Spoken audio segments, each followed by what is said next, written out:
dia nesta quinta-feira. Que bom começar mais um programa com você e para você aí de casa, de qualquer lugar do Brasil. E começamos assim o programa RF com você para todo o país. E o tema de hoje é saúde dos homens. Eles não podem perder o programa de hoje. Imperdível, viu?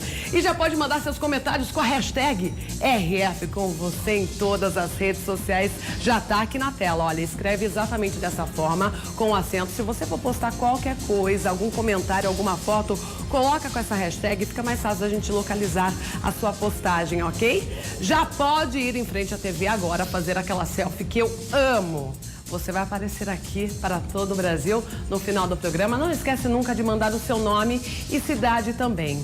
Estamos ao vivo, você já sabe. Seguimos assim até a 1h da tarde. Tem muito programa pela frente, viu? E eu já quero convidar você também para curtir a página do Facebook da Rede Família. Tá na tela, /Rede Família Oficial. Basta clicar em curtir, gente. Curtindo todo dia tem postagem nova, inclusive as entrevistas aqui do RF com você. Você não pode perder, pode curtir, compartilhar, comentar, fazer o que você bem entender, viu? Coloca também na tela o WhatsApp, quero receber as opiniões.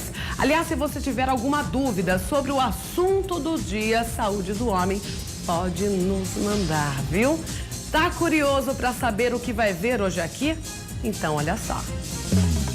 Quais são os principais exames que os homens devem fazer para manter a saúde?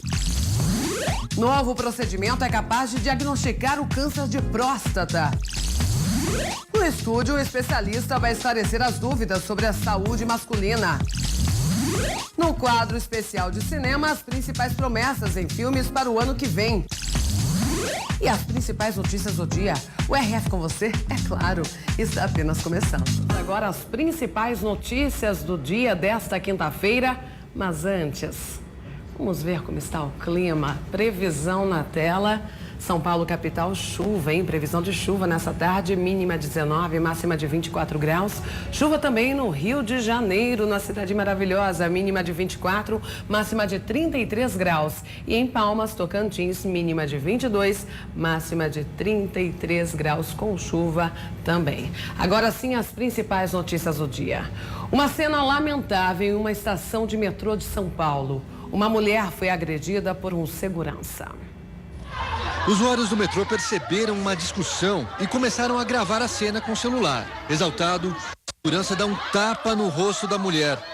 Apesar da reação das pessoas que estão ao redor, ele ainda ameaça bater novamente com um cacetete. Um homem que está na plataforma tenta defender a mulher e também é ameaçado. Enquanto isso, o outro segurança não esboça nenhuma reação para conter o colega. A confusão começou quando a namorada da vítima foi arrastada pelo segurança para fora de um vagão. Ela estava sentada no chão, onde é proibido. Mas, segundo a vítima, a mulher já tinha se levantado. As duas são vendedoras ambulantes, mas não estavam trabalhando. Em nota, o metrô disse que repudia qualquer tipo de violência e que o agente de segurança foi afastado de suas funções para a apuração. O caso foi parar na delegacia, onde a mulher fez um boletim de ocorrência. Absurdo, né? Situação lamentável. E as adolescentes flagradas durante o roubo de um celular prestaram depoimento, mas saíram do local sem falar sobre o ocorrido. Protegidas por blusas e jaquetas, as jovens deixaram correndo a delegacia depois de quase 3 horas de depoimentos. Nenhum parente que acompanhava o grupo quis falar sobre o ocorrido. As 5 deram explicações à polícia sobre o que aconteceu na semana passada. O grupo caminha junto pela rua, até que a jovem que vai mais à frente arranca o celular das mãos de uma pedestre. A mulher tenta ir atrás, mas acaba caindo. A imagem não deixa claro se ela foi empurrada. Em seguida, começam as agressões. Uma delas agarra a mulher pelos cabelos. A confusão só termina quando outras pessoas se aproximam e o grupo foge. As adolescentes têm entre 13 e 17 anos e são moradoras da região. Em depoimento, elas disseram que foram agarradas pela mulher que tentava recuperar o celular. como não houve flagrante, o grupo aguarda até que o procedimento policial seja analisado e encaminhado ao Juizado da Infância e da Juventude. E a falta de profissionais e de estrutura tem feito com que os crimes no Rio de Janeiro fiquem sem solução. O problema acontece com mais de 90% dos casos. Josi ainda se emociona ao lembrar da morte do marido. Ela estava grávida de 3 meses quando tudo aconteceu em maio desse ano. Meu primeiro filho. Eu não conseguia curtir a minha gravidez porque o pai dele não estava ao meu lado, né? Foi uma morte muito brutal. Cleuber Soares de Araújo tinha 42 anos quando foi morto por bandidos em frente à academia onde malhava na Tijuca, na zona norte do Rio. O caso está sob investigação há 7 meses, mas até agora ninguém foi identificado. Para este advogado, que defende famílias de vítimas da violência, as deficiências na investigação incentivam o crime. De fato, não se apura, não se chega à conclusão e não tem nenhuma consequência essa conduta. O criminoso não tem consequências contra ele. Ele vai continuar repetindo o mesmo crime e sempre sem qualquer chance de punição. A divisão de homicídios admite que faltam profissionais, material e condições de trabalho, mas ressalta que está adotando medidas, como a padronização do processo de investigação para reduzir erros e o tempo gasto em cada inquérito. A mudança deve começar nos próximos meses. Dados do Conselho Nacional do Ministério Público mostram que dos mais de 6.000 inquéritos iniciados em 2009, por exemplo, 4.300 ainda estão sendo investigados e apenas 150 foram encaminhados à Justiça, o que representa pouco mais de 3% dos assassinos sendo levados para o banco dos réus. Bom, mudando de assunto, o verão começa hoje. Foi esperado por muita gente, né? Mas os especialistas garantem que a estação terá temperaturas mais amenas do que em outros anos. E a quantidade de chuva deve ser maior. Esta faixa azul no mapa sobre o Oceano Pacífico, na região da linha do Equador, influencia diretamente o clima no Brasil. É o Laninha. A temperatura da água fica mais fria que o normal, a corrente de ar muda e a umidade no continente aumenta. Esse ano, o fenômeno vai ser mais fraco e de duração mais curta. Os efeitos também serão mais fracos no país. Então, a gente acaba não tendo uma estiagem prolongada na região sul. A gente pode ter alguns curtos períodos de estiagem ao longo do verão. No Nordeste, o mês de janeiro será menos chuvoso e mais seco. As chuvas mais fortes devem vir só a partir de fevereiro. A notícia é ruim para a região, que enfrenta seca prolongada e está com os reservatórios de água muito baixos. Para a agricultura, 2 extremos. No sul do país, otimismo. A safra de verão não deve ter perdas, como costuma acontecer nas longas estiagens. Já no centro-oeste, a previsão é preocupante. Durante o mês de fevereiro, há o risco das chuvas serem mais constantes, principalmente entre Mato Grosso e Goiás. E isso pode atrapalhar os trabalhos de colheita. No norte, a influência da Laninha vai ser mais forte do que em outras regiões do país. E isso pode trazer chuva bem acima da média, o que aumenta a possibilidade de cheias dos rios e alagamentos. Aqui na região sudeste, o verão vai ser marcado por muita nebulosidade e aqueles temporais típicos da estação. Não que vá chover acima da média, isso é pouco provável, mas quando a chuva vier, deve trazer problemas. São esperados deslizamentos de terra em áreas de risco e alagamentos. Os maiores volumes devem ocorrer no norte de Minas Gerais, Espírito Santo e Rio de Janeiro. Esse não será um verão de temperaturas tão elevadas, o que é um alívio para quem odeia os calorões. Muito calor, para você trabalhar é difícil. Sem temperatura amena é melhor para você trabalhar, para dormir. E vamos ficar nesse estado de alerta nesse verão, né? E os pescadores, aliás, de São Paulo, estão preocupados com o aumento da temperatura do oceano. É que muitos peixes não estão resistindo ao calor. A imagem de satélite mostra a temperatura do oceano em todo o Brasil. Foi por meio de recursos assim que este pesquisador do Instituto de Pesca acompanhou nos últimos anos as mudanças no clima e como elas podem ter influenciado na reprodução dos peixes. Quando você tem anos sucessivos com uma água mais quente, então você espera uma diminuição da produção de sardinha, né? Porque o ambiente está mais pobre. Em 2013, no estado de São Paulo, foram capturadas 15 mil toneladas de sardinha. número bem diferente do registrado na última safra, de 254 toneladas. O presidente do Sindicato dos Pescadores explica que cada animal sobrevive a uma altitude diferente e por isso a temperatura é tão importante. Segundo ele, outros peixes também diminuíram na região. O dourado, que a época natural dele é agora, outubro, novembro, dezembro. E esse peixe também não encostou. A sardinha está em período de defeso, quando acontece a reprodução do animal. Hoje, os pescadores estão autorizados a pegar outros peixes, mas o investimento feito por quem decide trabalhar com esta espécie é muito alto. Falta muita pesquisa no setor pesqueiro. E essa pesquisa tem que ser patrocinada e proporcionada pelo próprio governo. Nós não temos condição de fazer pesquisa própria. Agora, economia. A taxa de juros está em baixa e o que parece muito bom atrapalha os investidores. Tem gente com dinheiro sem saber o que fazer. Vamos ver. Carla é bancária e sabe bem como aplicar o dinheiro. O mercado muito oscilante, mas você tem que arriscar um pouquinho, senão você fica com o valor quase que da poupança, que está dando 0,5% mais ou menos. Então a intenção é a gente arriscar um pouquinho aí em DI, né? Algumas Tesouro Direto também é uma boa opção. A Selic em baixa é boa para a economia, mas nem tanto para quem investe.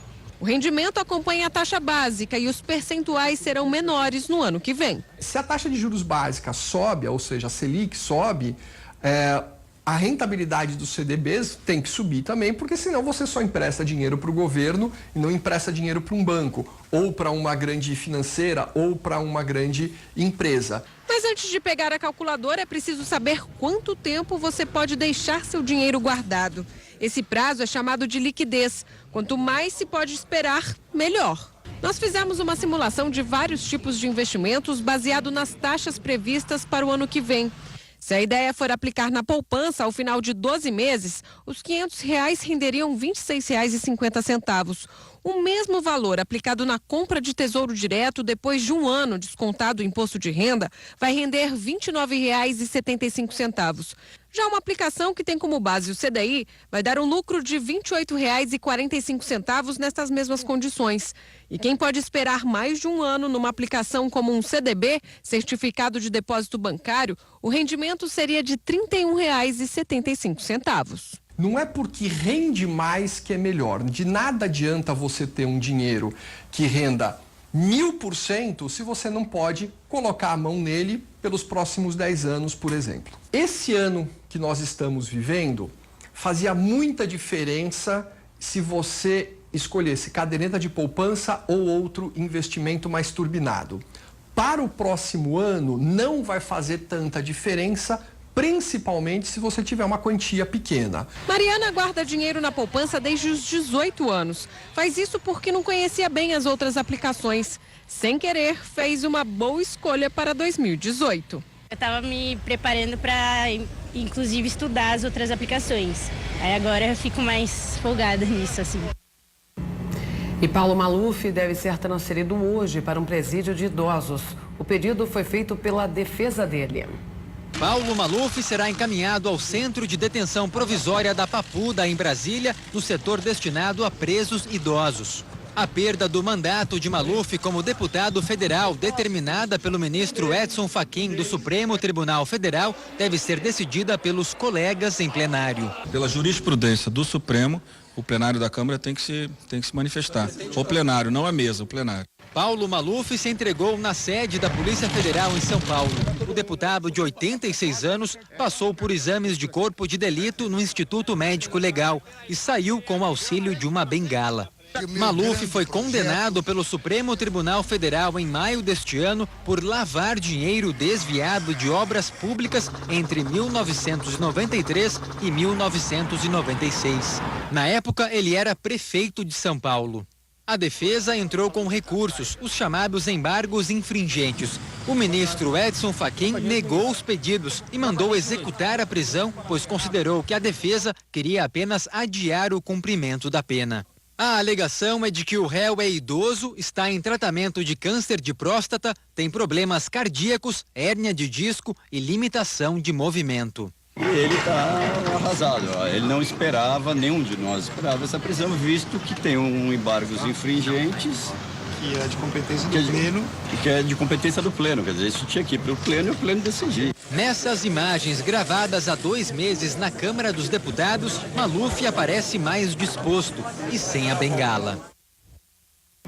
Bom, e um novo levantamento mostra melhora na aprovação do presidente Michel Temer. Porém, o descontentamento dos entrevistados ainda é grande.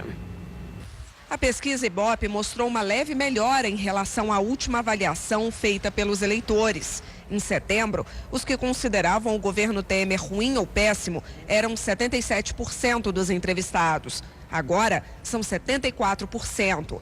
Os que consideravam o governo regular eram 16%, agora 19%. O percentual de entrevistados que avaliam o governo Temer como bom ou ótimo foi de 3% para 6%. Não souberam ou não responderam 3% em setembro, agora 2%.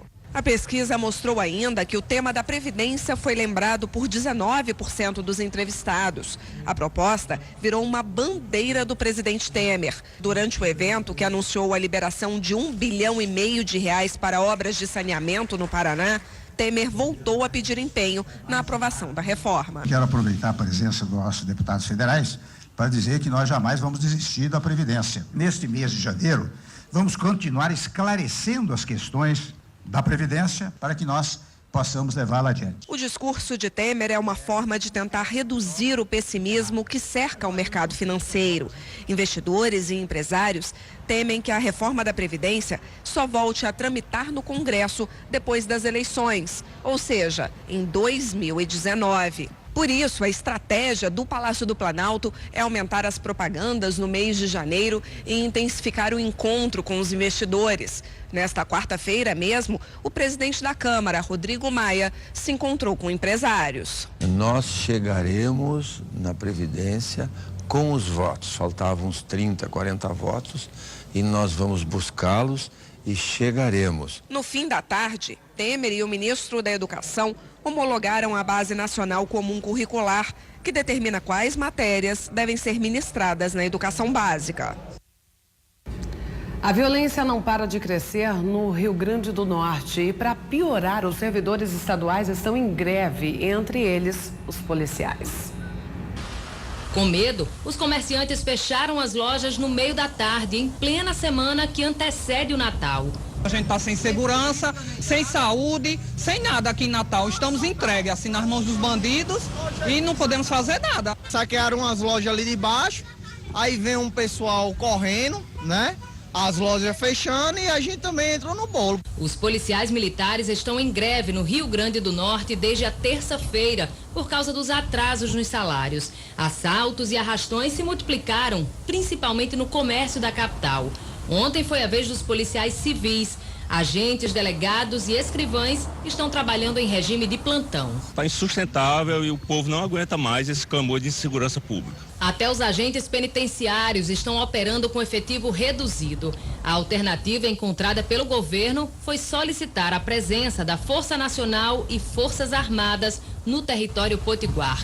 A saúde também está comprometida. Segundo o Sindicato dos Servidores, 30% da categoria não tem dinheiro sequer para o transporte. Os servidores deixaram de ir trabalhar e no maior hospital do estado, apenas cirurgias de emergência estão sendo realizadas. Esta semana, o governador Robinson Faria se reuniu em Brasília com o presidente Michel Temer para pedir dinheiro para pagar os salários em atraso. Mas, por enquanto, não há definição de quanto nem quando os recursos serão disponibilizados. O pagamento dos salários dos servidores estaduais vem sendo feito com atrasos há mais de um ano. Hoje, o governo prometeu pagar os salários de novembro de quem ganha até R$2.000. Quem ganha mais do que isso não tem nem previsão de quando o dinheiro estará na conta. O governador está buscando os meios necessários para até o final do mês fazer o pagamento da folha de novembro e o 13º de todos os servidores públicos, não só da área de segurança, né? Bom, e atenção para você que vai viajar para algumas localidades, é necessário ter um certificado de vacinação. Veja como você pode conseguir o seu. A lista é grande. 153 países exigem que os brasileiros se vacinem contra a febre amarela, pelo menos 10 dias antes de embarcar para o destino desejado. Alguns países que não têm o vírus circulando, têm o vetor, o mosquito que transmite a doença. Então, nessa situação, a vacinação funciona para proteger o país de entrada do vírus da febre amarela naquele local. Depois de tomada a vacina, o certificado internacional pode ser retirado de graça em qualquer um dos postos da vigilância sanitária. Em São Paulo, eles ficam nos aeroportos de Congonhas e Guarulhos. É preciso levar a carteira de vacinação e um documento de identidade. Quem não tem como provar que se vacinou, terá que tomar uma nova dose para conseguir o certificado. É importante que antes de comparecer à Anvisa, antes de comparecer para a vacinação, a pessoa entre no site da Anvisa e faça o cadastro para o certificado internacional. Gustavo vai viajar para a Austrália e não sabia dessa exigência. Tive que fazer o cadastro aqui mesmo no celular, né? Por sorte consegui fazer. Estava meio travado o site, mas funcionou. Um certificado é exigido para qualquer brasileiro que tenha mais de 9 meses de idade, inclusive para quem vai fazer apenas conexão nesses países. A vacina contra a febre amarela tem validade para toda a vida, basta apenas uma dose. Ela é contraindicada para grávidas, mulheres que estão amamentando, pessoas com mais de 60 anos e pacientes com câncer. Aqui no Brasil, apenas parte do Nordeste e regiões perto do litoral não são consideradas áreas de risco de febre amarela. Em 10 dias, Marcelo embarca para Cuba e, para não ter dor de cabeça nas férias, já veio logo buscar o certificado. Estragar o Réveillon, ninguém merece. Tem que começar 2018 com o pé direito. Com os 2 pés na água. Essas foram as principais notícias desta quinta-feira. Você já comentou nas redes sociais da Rede Família? Ainda não? Então nos segue lá, viu? No Facebook, coloca na tela, é /Rede Família Oficial, nossa página. Nos procura lá, basta clicar em curtir, você vai acompanhar todas as nossas postagens, inclusive as entrevistas aqui do RF com você. Basta clicar em curtir. Ah, não está aqui agora, mas aí você vai acompanhar, você pode compartilhar, comentar, curtir, fazer o que você bem entender. Estamos no Instagram também, @canal Rede Família, nos segue lá. E hoje eu quero muitos comentários na hashtag RF com você. Se você quiser me mandar uma mensagem, é só escrever com esta hashtag que aparece na sua tela com acento, viu? Se você quiser nos mandar uma foto também, pode fazer isso pelo WhatsApp. Coloca o número na tela, deixa o número aí, 19971024854. Pode mandar a sua pergunta também sobre o assunto do dia. Vamos falar sobre o câncer de próstata, a saúde do homem em geral, né? E para dar início, vamos ver uma tela aqui sobre os principais exames que os homens devem fazer aí ao longo da vida, divididos então por faixa etária. Olha aí, ó, aos 20 anos já se inicia o exame cardiológico. Aos 30 anos são necessários fazer exames periódicos de sangue. Aos 45 anos, o exame muito importante de próstata. E aos 50 anos, a colonoscopia. Hoje vamos focar mais o exame de próstata, ok? Sabe por quê, gente? Um dado alarmante. Olha aí o dado do Instituto Nacional de Câncer. Por ano, no Brasil, são detectados 60 mil novos casos aqui no nosso país. Dado alarmante, né? Mas, se for diagnosticado precocemente, olha aí, ó, o sucesso no tratamento de 9 em cada 10 pacientes tem sucesso no tratamento. A fonte, mais uma vez, é do Instituto Nacional de Câncer. Vamos iniciar, então, a entrevista com o chefe da clínica médica. Olha só, o doutor Adagmar Andrioli, que já está aqui no estúdio, ele que é chefe da clínica médica, gente, da Escola Paulista de Medicina, é isso mesmo, né, doutor? Seja muito bem-vindo. Muito obrigado. Aqui no RF com você, para falar sobre um assunto tão importante, né? Sim, realmente se tratando da saúde do homem, esse é um dos assuntos mais importantes que nós temos hoje, não é? Com certeza. Daí a necessidade de uma divulgação grande até dos avanços e mesmo daqueles exames que são mais tradicionais, não é? Muitos avanços, por sinal. Nós vamos falar aqui, gente, focar, na verdade, um novo exame para detectar o câncer de próstata. E é um exame menos traumático, na verdade, conhecido como PI. Chegou recentemente aqui no Brasil, doutor? Sim, isso para nós brasileiros está sendo introduzido agora nos laboratórios grandes aqui do Brasil, inclusive em alguns laboratórios públicos também já existe a disponibilidade desse exame. E ele traz um reforço muito grande para o diagnóstico do câncer de próstata. E a gente podia lembrar, talvez assim, rapidamente, que em relação à doença câncer em geral, quanto antes nós fizermos diagnóstico é melhor, né? Porque toda a evolução, todo o tratamento depende do grau da doença. De evolução. De evolução. Se nós conseguimos fazer um diagnóstico quando a doença ainda é inicial, nós temos muita chance de recuperação, de qualidade de vida do paciente é muito grande. Né? Quando a gente faz o diagnóstico já mais tardiamente, é ruim, né? Porque o tratamento fica mais difícil, o sucesso é menor. Com certeza. Você falou um número importante ali dos 60 mil casos que nós fazemos diagnóstico por ano no Brasil. Eu queria dar um outro número também bastante importante. A cada 2 horas, 3 brasileiros morrem de câncer de próstata. Que dado alarmante. E por que eles chegam a essa situação? É porque a maioria das vezes a gente faz um diagnóstico muito tardio. Não é? Quando o câncer já está em outros órgãos e o tratamento é muito mais difícil, a qualidade de vida... metástase. Isso. Então, o ideal é que a gente consiga fazer diagnóstico em situações menos graves, não é? E que a gente possa iniciar um tratamento mais efetivo. E muitas vezes, doutor, por falta de informação, né? Por isso que temos esse papel de divulgar novas formas, né? Porque a gente sabe que é um tabu para muitos homens fazer o toque exame, retal. o toque, né? E é um exame realmente, de repente, traumático para muitos homens, né? Mas tem que fazer, gente, para prevenir o câncer. Em novembro, aliás, outubro rosa, novembro azul, né? Isso. Falamos, inclusive, aqui eu estava de férias, mas a outra apresentadora, a Virgínia, também falou sobre esse assunto. E é um mês realmente para se lembrar a todo momento, né? Homens, se cuidem, é necessário isso, né? Eu acho que é muito importante isso. Acabar com esse tabu, né?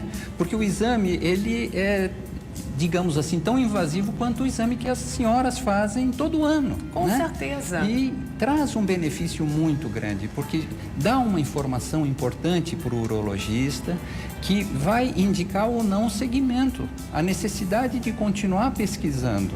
Né? Bom, doutor, mas até então o exame conhecido como PSA era o principal para indicar a existência do câncer, é isso, né? Isso. Excluindo aquele exame clínico, que é o toque digital retal, nós tínhamos um exame de sangue, ou temos um exame de sangue que se chama PSA, que é a sigla em inglês de antígeno prostático específico. Ok. Não é? E esse exame foi introduzido em 1979 no mundo. Aqui no Brasil chegou um pouquinho mais tarde, como costuma acontecer, mas ele é bastante útil porque ele também precocemente pode informar se tem algum problema na próstata. Uma das dificuldades do PSA é que ele não é específico para o câncer. Então, por exemplo, um indivíduo de 45, 50 anos tem grandes chances de ter uma infecção na próstata, uma prostatite. E isto vai aumentar o PSA também. Então, eu gostaria de deixar bem claro que PSA elevado não é significado direto de câncer. De repente detecta lá o PSA elevado, o paciente já fica nervoso, já pensa que é o câncer, angustiado, né? A família sofre também. Sim. E não é câncer. E pode não ser câncer, né?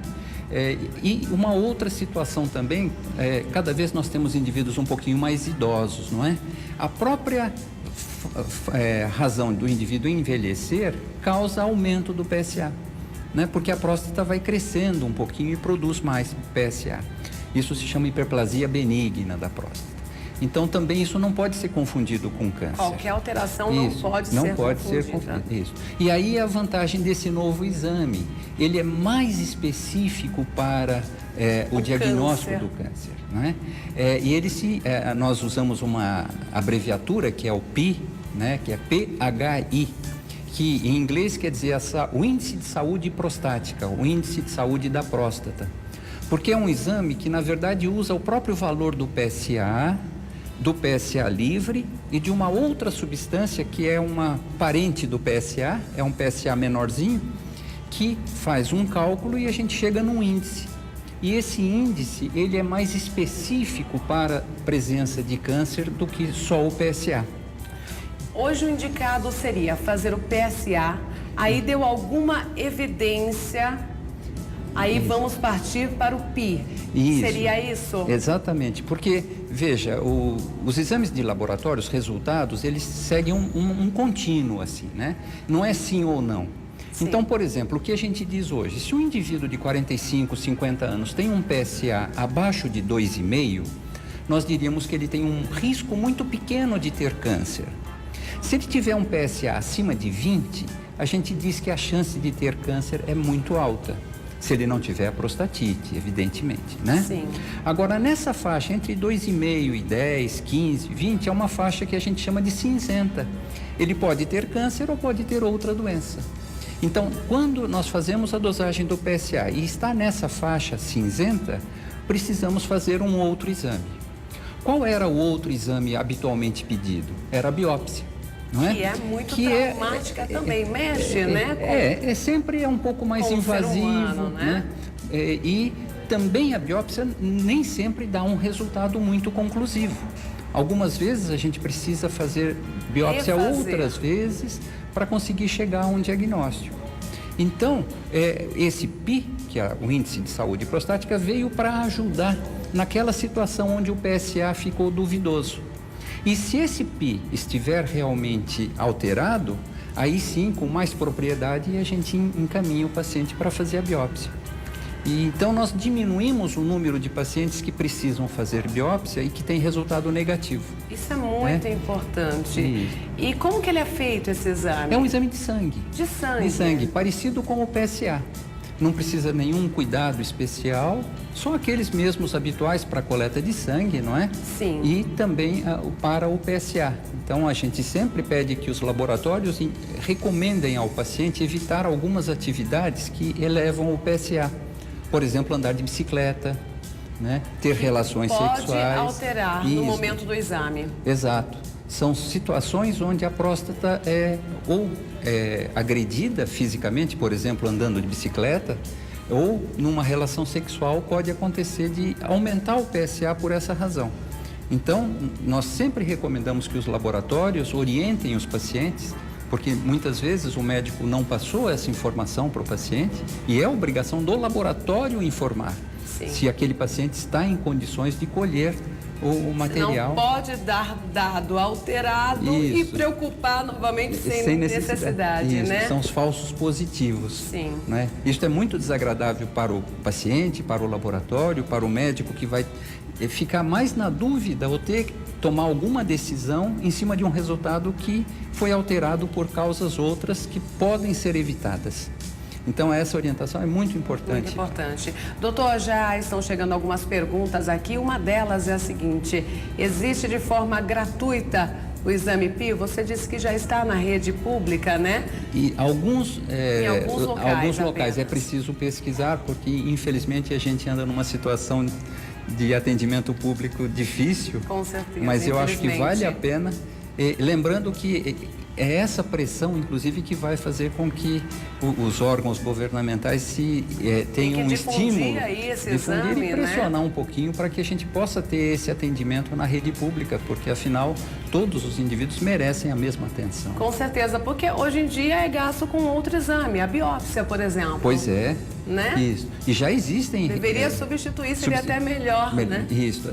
Existem trabalhos mostrando que, do ponto de vista econômico, pensando em macroeconomia, é muito melhor investir no exame, no PI, por exemplo, do que na biópsia, que é muito mais caro do ponto de vista operacional, além de todo o processo de invasibilidade do organismo e tudo mais. Né? E a gente tem que evoluir também na saúde, não é? Exatamente. Desde 79 era constatado através do PSA, né? Só o PSA, isso. E não era 100% garantia, né? Não, de que se detecta o câncer de próstata. Então temos que evoluir junto com a medicina, né? Sem dúvida. E eu acho que esse novo exame realmente é uma evolução, no sentido de ter maior especificidade, ou seja, a gente não precisa ficar preocupado com o resultado de PSA alterado por outras razões, pensando que é câncer. Sim. A gente tem uma especificidade.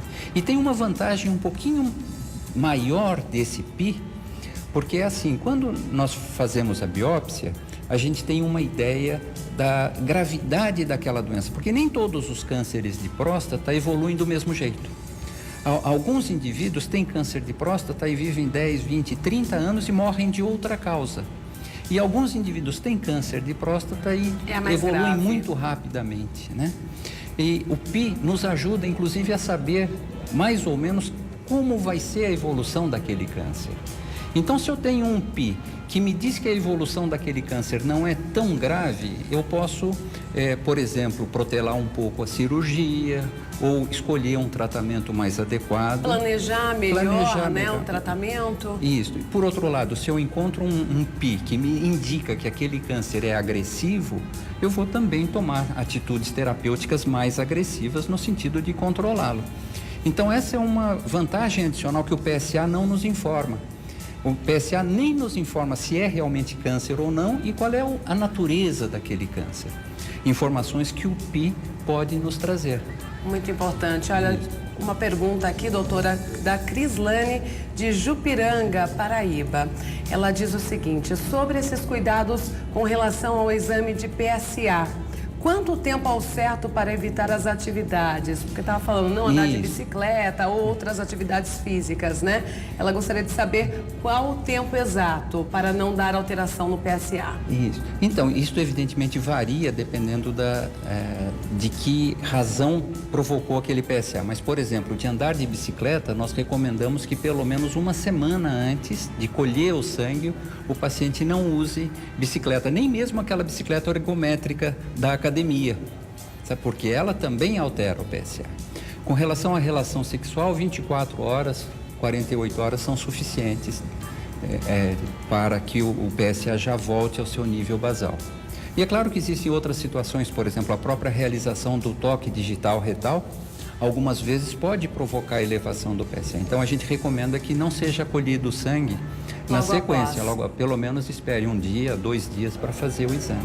Mais uma pergunta aqui, perguntando sobre os sintomas do câncer de próstata e se causar ardência também. Isso. Não, esse é um dos problemas do câncer de próstata, né? É uma doença que a gente diz que é silenciosa, porque não tem nenhuma manifestação nos seus estádios iniciais.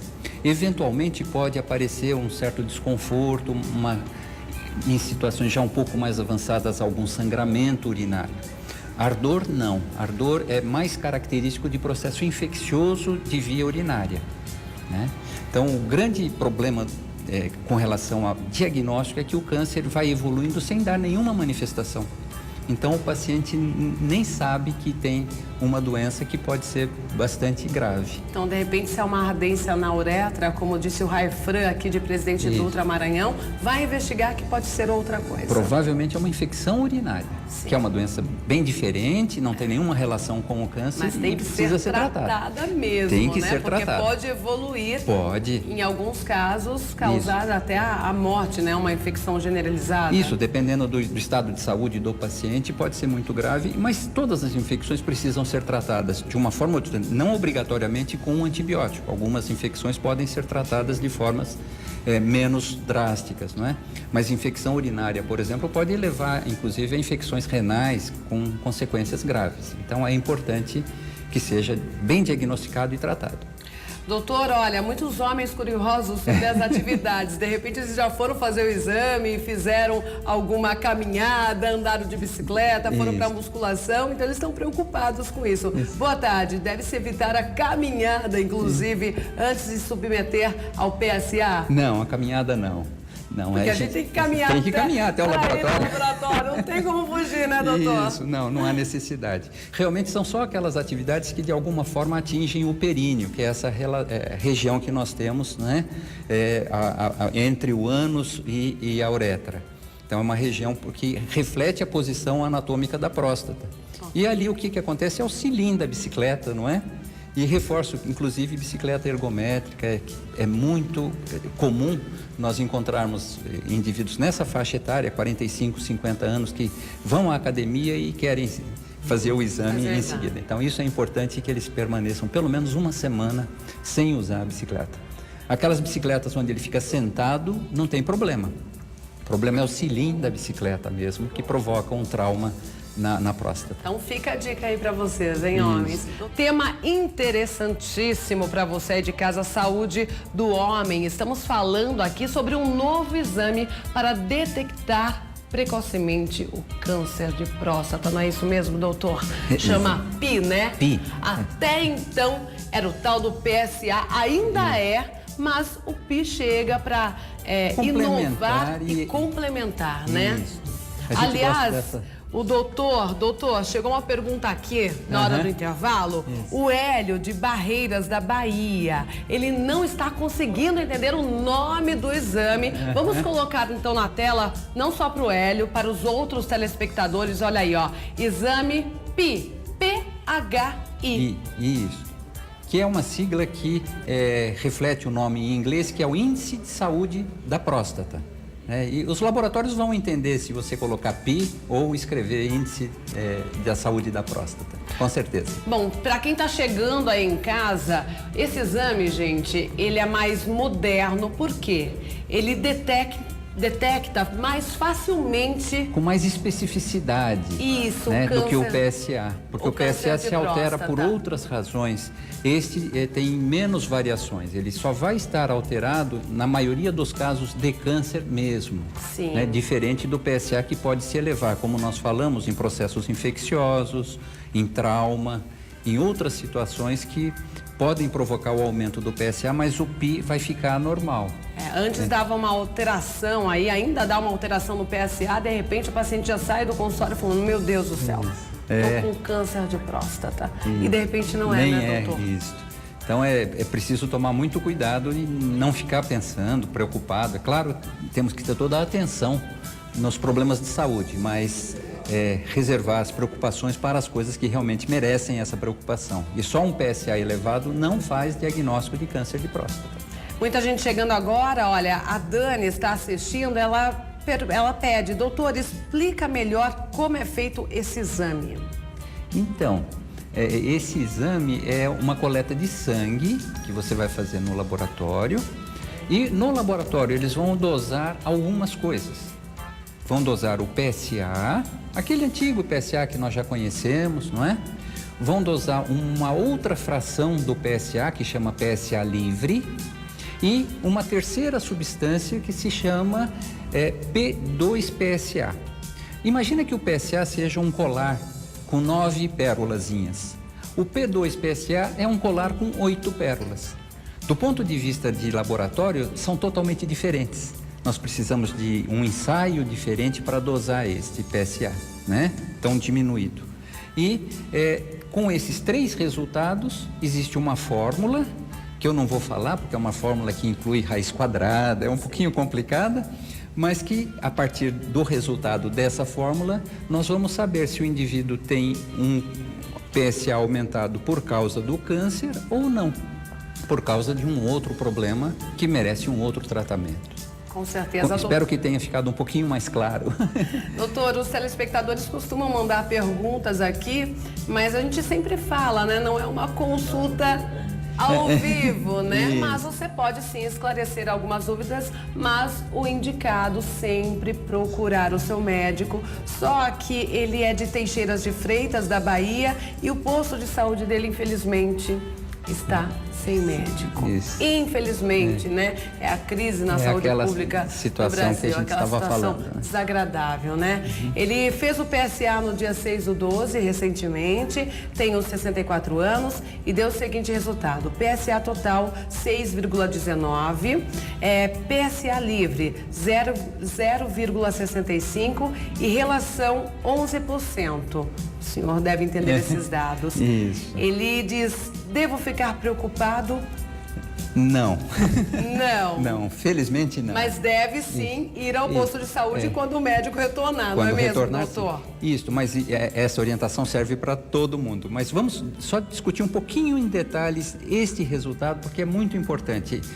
O senhor fez um exame completo de PSA total, PSA livre e a relação PSA livre sobre o total, né? O seu PSA deu um pouquinho alto, né? 6 e pouco, mas veja, temos que levar em conta a sua idade, né? E isto significa, como eu tinha falado antes, os idosos têm direito de ter um PSA um pouquinho mais alto, né? Sim. E a relação PSA livre sobre PSA total, que deu 11, é muito tranquilizadora. Quer dizer, a gente ficaria assim, claro que não dá para descartar, porque como eu falei, o PSA não é tão específico, não é? Infelizmente, esse resultado cai naquela faixa intermediária. Então, o senhor seguramente precisa de um exame para identificar melhor essas duas pequenas alterações. A relação PSA, que está baixa, eu gostaria dela um pouco mais alta, e a relação e o PSA em torno de 6. Pode ser só por causa da idade, né? Então, aí precisaria saber o exame digital para saber o tamanho da próstata e, eventualmente, alguns outros exames. O exame PIR, nesse caso, seria o ideal, porque ele nos esclareceria bem. E uma outra coisa, nós não gostamos de examinar um único resultado do PSA. É sempre importante ter uma sequência, né? Então, por exemplo, como era o PSA deste senhor há 6 meses atrás ou até 1 ano atrás? Então, como nós não temos essa informação, fica mais limitada a interpretação. Sim. E, nesse caso, o recomendável é que daqui 3 meses o senhor repita o exame, né? Se mantiver os mesmos valores, provavelmente isto é uma condição sua que não tem nenhum significado. Se, por acaso, houver uma variação para mais, é uma razão para começar a se preocupar. Ok. Bem? Doutor, agora a pergunta vem do Maranhão, do Gleidson de Taimon. Devo procurar um médico por qualquer alteração, mesmo antes dos 40 anos? Então, em medicina a gente tenta colocar limites, colocar idade, coisas para definir, e muitas vezes isso não acontece. O que nós podemos dizer é que, por exemplo, câncer de próstata é muito raro em indivíduos abaixo de 35, 40 anos. Ele começa a aparecer mais em indivíduos acima desta idade.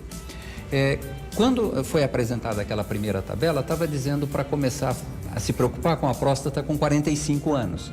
Isso é uma informação geral, né? Se nós temos um indivíduo que teve um pai, ou um tio, ou um irmão que tenha tido câncer de próstata, um histórico familiar, ele precisa começar a se preocupar um pouquinho antes. Então, a partir dos 40 anos, ele já deveria começar a fazer dosagem do PSA e o teste digital retal todo ano, não é? Se ele não tem história familiar, nenhum desses parentes de primeiro grau tiveram câncer de próstata, ele pode começar aos 50 anos. Isso, bacana. E não tem nenhum sintoma. Agora, com relação a procurar um médico quando tem qualquer manifestação, isso é uma regra que vale e é geral.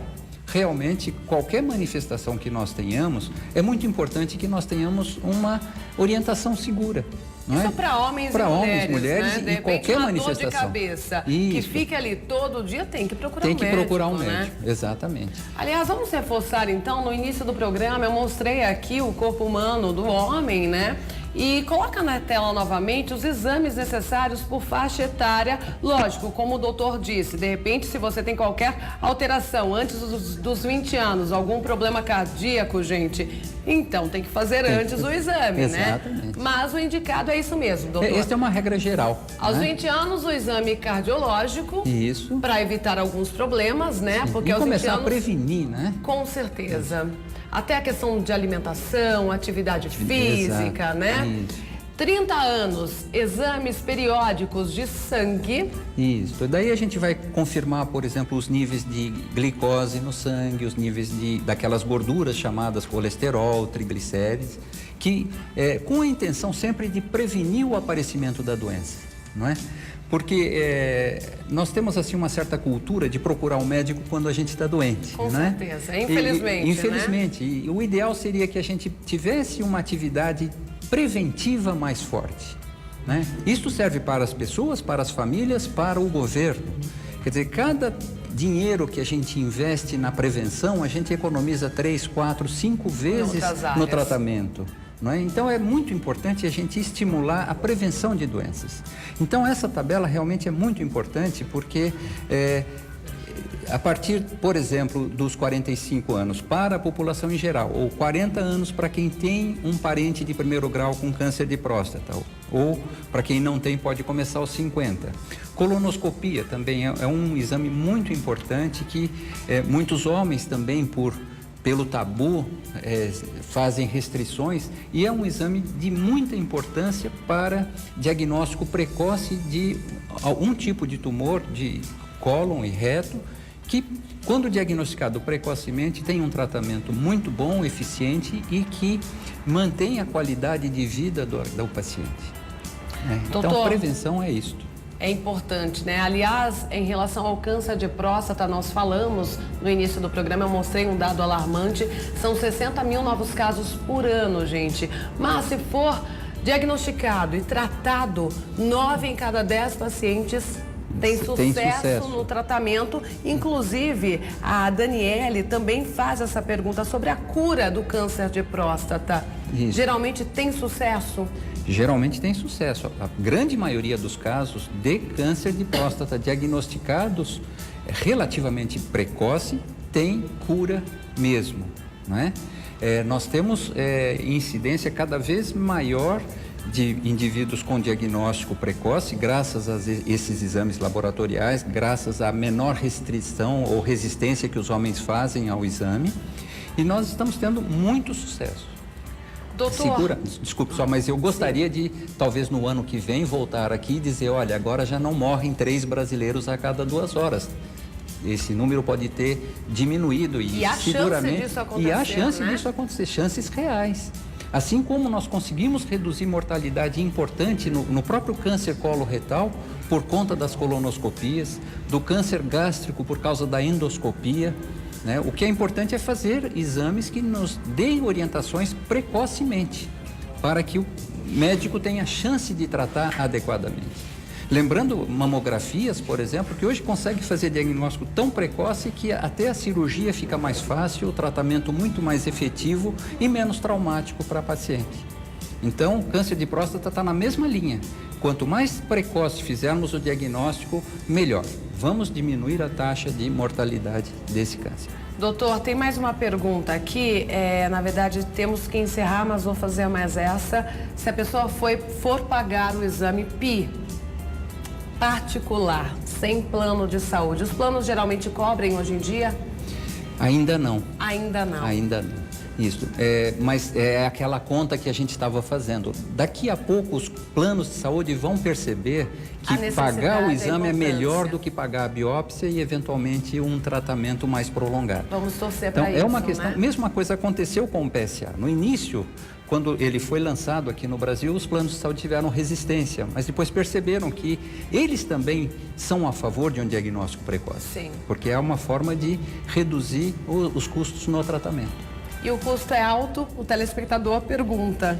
Isso, infelizmente, eu não sei informar. Ainda não sabe. Porque a minha área realmente é a parte de aplicação do teste, a comercialização eu não tenho noção de. Paulo Monteiro, última pergunta, gente. O diabético tem mais chance de desenvolver o câncer de próstata, doutor, ou não tem relação? Não tem relação.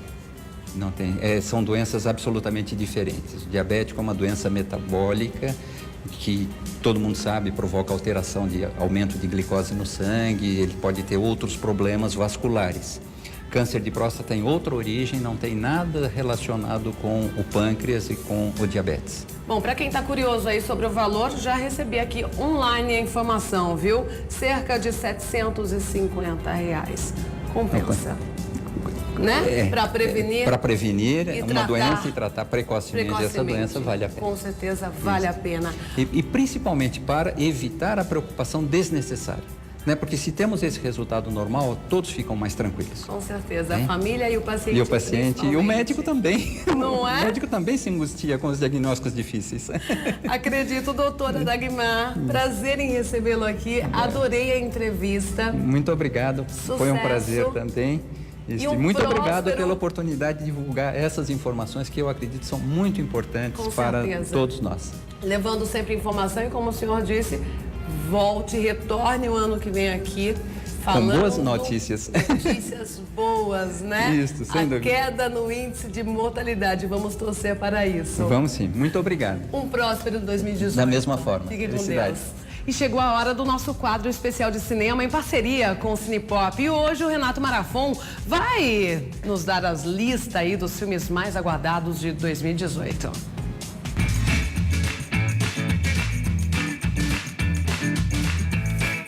Olá, eu sou Renato Marafon, editor-chefe do Cinepop, e junto com o jornalista Pablo Bazarello, nós escolhemos os 10 filmes mais aguardados do cinema em 2018. 10º lugar, X-Men Fênix Negra. O que é? Novo filme da franquia X-Men, que continua após o ocorrido em Apocalipse, de 2016, e irá adaptar de forma correta, assim esperamos, o arco da Fênix Negra dos quadrinhos. Por que é esperado? Poderemos ver a gracinha talentosa Sophie Turner ganhar destaque como Jean Grey. Bryan Singer deixa a direção, dando lugar para Simon Kimber, e Jessica Chastain é a nova adição no elenco como a vilã do filme. 9º lugar, Animais Fantásticos, Os Crimes de Grindelwald. O que é? Continuação de Animais Fantásticos e Onde Habitam, derivado da franquia de fantasia e magia mais famosa do cinema, Harry Potter. Por que é esperado? O segundo Animais Fantásticos aumentará as apostas, trazendo para o jogo um dos maiores magos de tal universo, Dumbledore, ainda jovem na pele de Jude Law. 8º lugar, Aquaman. O que é? Filme solo do Rei dos Mares, Aquaman, novamente personificado por Jason Momoa. Por que esperado? Após o resultado morno de Liga da Justiça com os críticos e nas bilheterias, há de se ficar com o pé atrás. No entanto, precisamos lembrar que este é um filme de James Wan. In One We Trust. 7º lugar, X-Men, Os Novos Mutantes. O que é? Derivado do universo principal de X-Men, adaptando pela primeira vez a equipe dos Novos Mutantes, personagens mais jovens dentro de tal universo. Por que é esperado? Estão preparados? Os Novos Mutantes será diferente de tudo no gênero super-heróis, já que adiciona na mistura outro gênero inusitado, mas que pode dar muito certo. O terror, gênero adorado pela garotada e por nós da equipe do Cinepop. Além disso, temos jovens atores bem talentosos no elenco. Destaque para Anya Taylor-Joy, de A Bruxa Fragmentado, na pele de Lyanna, a irmã de Colossus, capaz de criar ilusões. 6º lugar, Missão Impossível 6. O que é? 6ª aventura de Ethan Hunt, o maior espião do cinema. Isso é, atrás somente bom James Bond. Por que é esperado? Ainda não sabe muito sobre a trama, mas já valeria pela polêmica envolvendo o bigode Henry Superman Cavill. Sim, foi por esse filme que ele não pôde raspar o bigode para a Liga da Justiça. Aqui ele vive o vilão. 5º lugar, Os Incríveis 2. O que é? Continuação tão aguardada e tardia de uma das melhores animações da Disney Pixar e a mais adorada de todos os tempos. Por que esperado? A família de super-heróis está de volta, finalmente. Então, esperem uma nova sátira ao gênero que explodiu de vez. O primeiro saiu em 2004 e a coisa ainda engatinhava. Na trama, o Senhor Incrível precisa cuidar do seu bebê superpoderoso, enquanto sua esposa, a Mulher Elástico, combate o crime.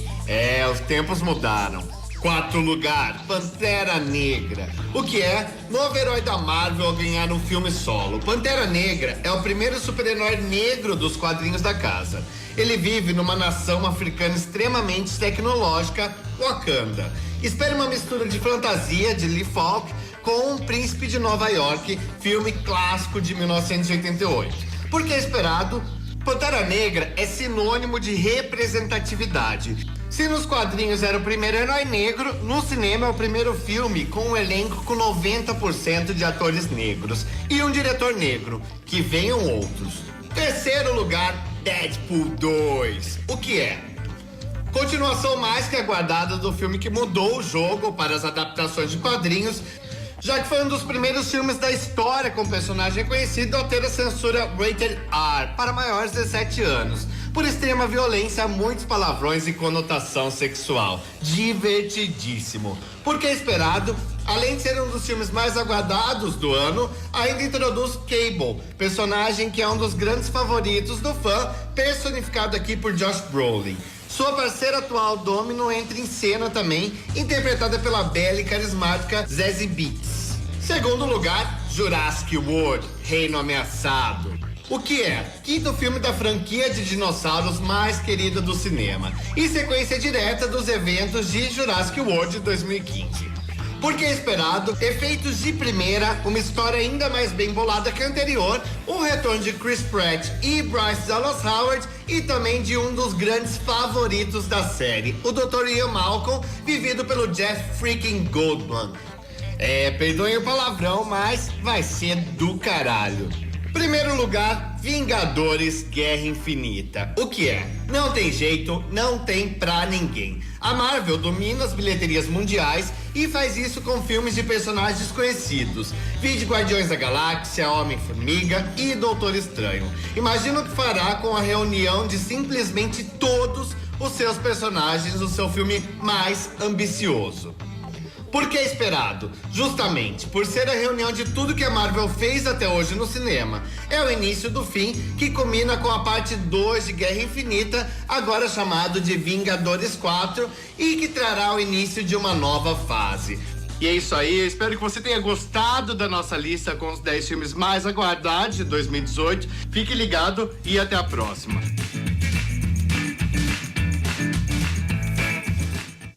Obrigada, Renato. Quero assistir todos essa lista em cinepop.com.br. Na reta final do RF com você. E temos as participações do dia desta quinta-feira. Pode colocar na tela para mandar um beijo, um abraço para quem participou pelo WhatsApp. Moisés Pinho, de Grão Mogol, Minas Gerais. Beijão para você, viu, Moisés? Ligadinho no RF com você.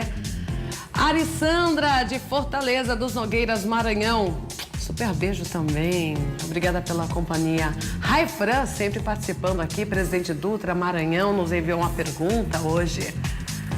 Temos a participação do Matheus de Penhobar, Sergipe. Beijão pra você, Matheus. Ótima quinta-feira. O Henrique de Ponta Grossa, Paraná, sempre participando também, o Henrique. Que bom estar com vocês mais um dia. Amanhã vai cessar, hein? E eu estarei aqui com certeza, com muita coisa boa pra você. Beijão, ótimo dia.